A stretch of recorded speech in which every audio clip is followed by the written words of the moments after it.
Hi praise lord, అందరూ బాగున్నారని నేను ఆశపడుతున్నాను. దేవుని యొక్క కృపలో వర్తిల్లుతున్న మీ అందరిని బట్టి కూడా దేవుని ఎంతగానో నేను స్తుతించబోతూనే ఉన్నాను.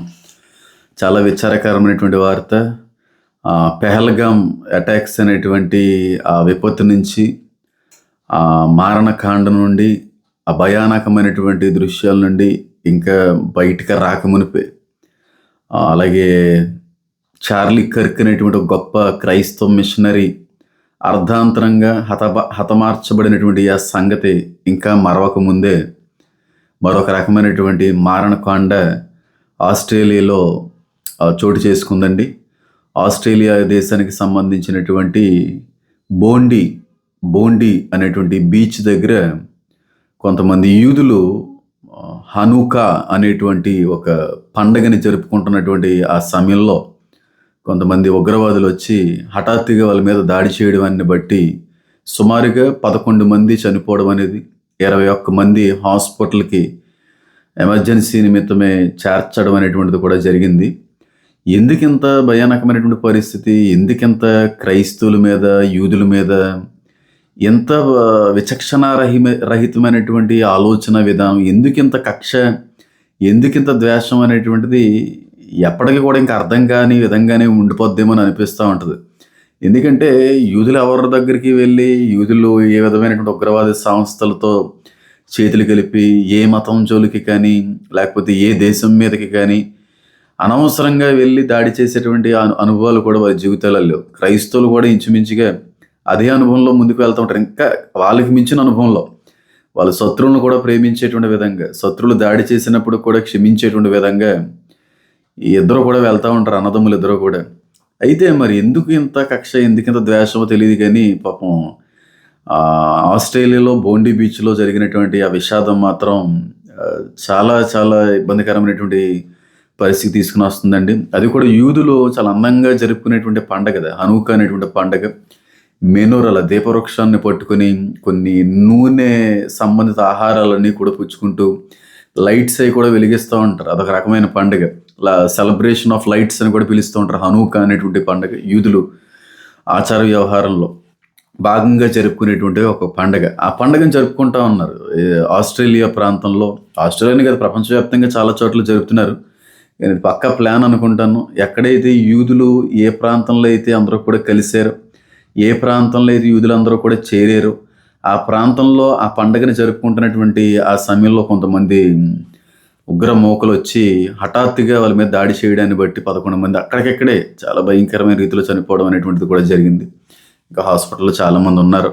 అయితే 10 నిమిషాల పాటు అక్కడ ఫైరింగ్ జరిగిందంటండి. 10 నిమిషాల పాటు కంటిన్యూస్ ఫైరింగ్ అనేటువంటి జరిగింది. ఎంత 10 నిమిషాల పాటు కంటిన్యూస్ ఫైరింగ్ జరుగుతున్నప్పటికీ కూడా అందరూ చూసేవాళ్ళే తప్ప ఎవరో కూడా వచ్చి ఆపే పరిస్థితి లేకపోయింది. కానీ అక్కడ ఉన్నటువంటి ఒక వ్యక్తి తెగించి ఆ ఫైర్ చేస్తున్నటువంటి వ్యక్తిని తన చేతులతో బంధించి తన దగ్గర ఉన్నటువంటి ఆ గన్ని కూడా లాక్కొని మళ్ళీ ఆయన మీద దాడి చేసే ప్రయత్నం కూడా చేశారు. కానీ ఆ వ్యక్తి కానీ ఆ సమయానికి కానీ వచ్చి ఆ వ్యక్తిని కానీ అరికట్టకపోయి ఉండుంటే, ఆ వ్యక్తిని కానీ చేతులతో కానీ ఆపే ప్రయత్నం కానీ చేయకపోయి ఉండుంటే ఇంకొక 10 మందిని అక్కడ ఖచ్చితంగా చచ్చిపోదురు అనేటువంటి వార్తలు కూడా వస్తూ ఉన్నాయి. కాబట్టి ఇవన్నీ కూడా చూస్తున్నప్పుడు మనకు అర్థం కావాల్సింది ఒకటేనండి, అంత్యదినములలో ప్రేమ చల్లారిపోను అనేటువంటి మాట మనందరికీ కూడా గుర్తు రావాలి. అలాగే ట్రంప్ గారు కూడా ఇప్పుడు చాలా సీరియస్ అవుతారు. ఎందుకంటే ఇజ్రాయెల్కి సపోర్ట్ చేసేటువంటి దేశాల్లో ఒక ప్రధానమైనటువంటి దేశం ఆస్ట్రేలియా దేశం.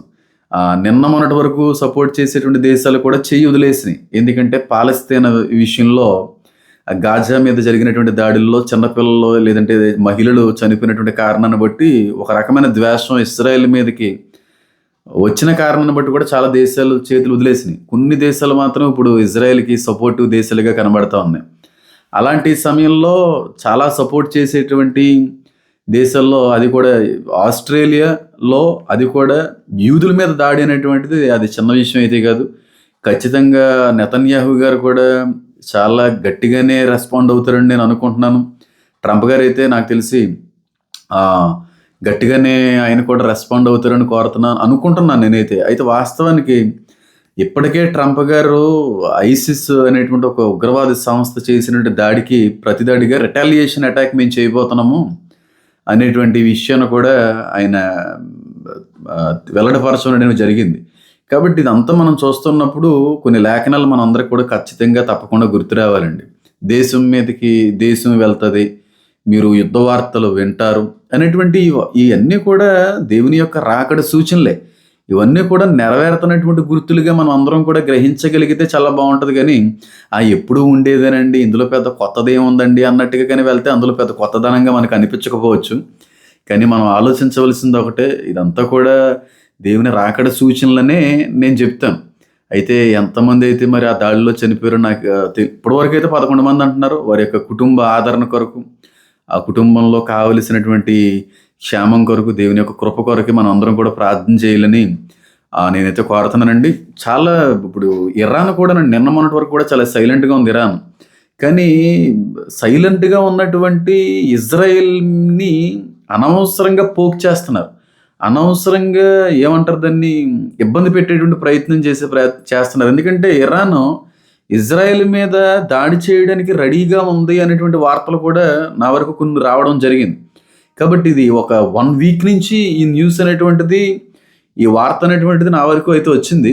కానీ ఇది ఎంతవరకు ముందుకి కొనసాగుతుంది అనే విషయాన్ని నేను చెప్పలేను. కానీ ఒకవేళ ఇరాన్ని కానీ ఊరుకున్నటువంటి ఇజ్రాయెల్ మీద కానీ దాడి చేసే ప్రయత్నం చేస్తే పరిస్థితులు వేరేగా ఉంటాయి. అందులోని ఇప్పుడు చైనా మెయిన్ ఇజ్రాయెల్ మీద దాడి చేసే ప్రయత్నం కూడా చేయబోతున్నట్టుగా కూడా కొన్ని వార్తలు బయటైతే చక్కర్లు కొడతా ఉన్నాయండి. ఏదైనా సరే ఈ యుద్ధ సమయంలోనే, ఈ యుద్ధ సంబంధమైనటువంటి పరిస్థితుల్లోనే సమాధానపరిచేటువంటి యాంటీ క్రైస్ట్ వచ్చే అవకాశాలు ఎక్కువ ఉన్నాయి కనుక ఇదంతా కూడా అంత్యకాల సూచనలుగానే నేనైతే నమ్ముతున్నాను. అలాగే మనందరికీ తెలుసు, ఇంచుమించుగా చాలా సంవత్సరాల క్రితమే బిన్ లాడెన్ అనేటువంటి ఒక పెద్ద ఉగ్రవాదిని కూడా మట్టు పెట్టించడం అనేటువంటి జరిగింది. అది కూడా ఒబామా గారి యొక్క నాయకత్వంలో. అయితే ఆయన ఒక డెన్లో ఉంటే ఆయన దగ్గరికి వెళ్ళి ఆయన కాల్చి చంపేయడం అనేది జరిగింది. ఆ తర్వాత ఆయన యొక్క శవాన్ని కాల్చకుండా పోడ్చకుండా సముద్రంలోనే జలసమాధి చేసినటువంటి పరిస్థితులు. బిన్ లాడెన్ గారి యొక్క ఆ శవం దొరకకూడదని, ఒకవేళ దొరికితే మళ్ళీ అది ఒక పెద్ద స్తూపంగా చేసి గొప్ప దైవారాధన చేస్తాం. మరి ఏ కారణాలు బట్టి నాకైతే తెలియదు. కానీ ఆయన బాడీని మాత్రం ఎవరికీ కనబడకుండా, ఎక్కడ కూడా భూస్థాపితం చేయకుండా జలసమాధి చేయించేశారు ఒబామా గారు. అయితే ఒక 2-3 డేస్ నుంచి కొన్ని న్యూసెస్ అనేటువంటివి నా వరకు వచ్చినాయండి. నేనైతే షాక్ అయ్యాను. వాస్తవానికి ఒబామా బిన్ లాడెన్ అనేటువంటి వాడు చనిపోలేదని, చనిపోయినట్టుగా అక్కడ అంతా కూడా సృష్టించారని, వాస్తవానికి అక్కడ జలసమాధి చేసింది కూడా బిన్ లాడెన్ గారి యొక్క ఆ వ్యక్తి కాదని, ఆయన ఇంకా బతుకున్నాడని, చాలా కార్యకలాపాలు వెనకుండి నడిపిస్తున్నాడు అనేటువంటి వార్తలు కూడా ఈ మధ్యకాలంలో ఎక్కువైనాయి. మరి ఎంతవరకు నిజం అనేటువంటిది నాకైతే తెలియదు. మైకిల్ జాక్సన్ కూడా చనిపోలేదని ఎప్పటికి కూడా తిరుగుతున్నాడు అనేటువంటి వార్తలు కూడా ఇప్పటికే కూడా తిరుగుతున్నాయి. ఇది ఎంతవరకు నిజాలు అనేవి మనకి ముందు రోజుల్లో మనకు తెలుస్తాయి. ఏదైనప్పుడు కూడా ఇక్కడ నేను ఎందుకు చెప్పాలనుకుంటున్నానంటే అండి, ఇప్పుడు అక్కడ ఆస్ట్రేలియాలో జరిగినటువంటి దాడి ఆపేటువంటి ప్రయత్నం చేశారు కదా ఒక వ్యక్తి, వెళ్ళి ఫైరింగ్ చేస్తున్నటువంటి ఆ వ్యక్తి చేతిలో నుంచి గన్ తీసుకోవడం అనేది జరిగింది కదా.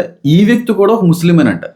అంటే నేను చెప్పాలనుకున్నది ఏంటంటే మనం అందరం ఏమనుకుంటామంటే ముస్లిమ్స్ అందరూ కూడా ఉగ్రవాదులే అని అనుకుంటా ఉంటాం. కాదండి, ముస్లిమ్స్ అందరూ కూడా ఉగ్రవాదులే కాదండి. ముస్లిమ్స్లో కొంతమందే ఆ మతాన్ని అడ్డు పెట్టుకుని రాడికల్ ముస్లిమ్స్గా మారిపోయినటువంటి వాళ్ళు ఉన్నారని నేను ఎప్పటి నుంచో కూడా చెప్తున్నాను. అయితే ఈ కారణాన్ని బట్టి పాపం అభం శుభం తెలియనటువంటి వాళ్ళ పని వాళ్ళు చేసుకుంటూ ముందుకెళ్ళేటువంటి వ్యక్తులను కూడా ఉగ్రవాదులుగా చూసేటువంటి ప్రయత్నం మనం చేస్తున్నాం. వాస్తవానికి అక్కడికి వెళ్ళి ఆపినటువంటి వ్యక్తి ఒక ఇస్లాం కమ్యూనిటీకి సంబంధించిన వ్యక్తి అని నాకైతే ఇన్ఫర్మేషన్ ఉంది. అంతే, ఎంతవరకు అది కరెక్ట్ అనేది నాకైతే తెలియదు. కానీ నాకు వచ్చిన ఇన్ఫర్మేషన్లో మాత్రం ఆ విషయం అనేటువంటిది ఉంది. అయితే రీసెంట్ కూడా హైదరాబాద్లో ఒక ఎమ్మెల్యే గారు కూడా చాలా అనకూడనటువంటి విధంగా, మాట్లాడకూడనటువంటి విధంగానే మాట్లాడుకొచ్చాడు. ఆయన కూడా మేము కానీ మాకు కానీ అవకాశం వస్తే హైందువులు అనేటువంటి వాళ్ళు ఎవరో కూడా కనబడకుండా సందులు పరిగెట్టిస్తాం అనేటువంటి మాట. ఆ మాటలు ఎంతవరకు కరెక్టో ఒకసారి ఆ వ్యక్తి కూడా ఆలోచిస్తే బాగుండని నేను అనుకుంటున్నాను. ఏదేమైనా సరే మతాన్ని బట్టి ఒక వ్యక్తి యొక్క క్యారెక్టర్ని మనం రీడ్ చేయలేం గానీ, అన్ని మతాల్లోనే ఉన్నారు అలాంటి ఉగ్రవాదులు అనేవాళ్ళు. క్రిస్టియన్స్‌లో ఉన్నారు, చాలా మతాల్లో ఉన్నారు. అయితే ఏదైనప్పుడు కూడా ఇదొక ఇస్లామిక్ టెర్రరిస్ట్ అటాక్‌గానే అక్కడున్నటువంటి బృందాలన్నీ కూడా చూపించే ప్రయత్నం చేస్తున్నాయి గనుక, ఏదైనా ఇంకా ఇంకా భయంకరమైనటువంటి పరిస్థితులు ముందు ముందు రోజుల్లో ఉంటాయి. నేననుకుంటున్నదేంటంటే, ఈ క్రిస్మస్ జరిపించేటువంటి ఈ దినాల్లో కూడా క్రైస్తవులందరూ కూడా కూడుకునేటువంటి ఈ పవిత్ర శ్రేష్టమైనటువంటి దినాల్లో కూడా ఇలాంటి ఆలోచన విధానం కలిగి ఉన్నటువంటి వ్యక్తులు ఉండొచ్చేమో. కాబట్టి మనం జాగ్రత్తగా ఉండాలనేది నేను చెప్తాను గానీ, దేవుని యొక్క కృప మనం కోరుకోవలసినటువంటి వారే ఉన్నాయని మరోసారి మీ అందరికి కూడా తెలియపరుస్తున్నానండి. దయించి ఆ కుటుంబాల కొరకు, ఆ కుటుంబాల యొక్క ఆదరణ కొరకు, క్షేమం కొరకు కూడా మనందరం కూడా ప్రార్థించాల్సిందిగా నేనైతే కోరుతా ఉన్నాను. నాకున్నటువంటి అవకాశంలో, నాకున్నటువంటి సమయంలో ఇంకొన్ని అనేక విషయాలు మీ అందరి వరకు కూడా నేను తీసుకుని వచ్చే ప్రయత్నం చేస్తాను. God bless you all. Amen. Amen. Amen.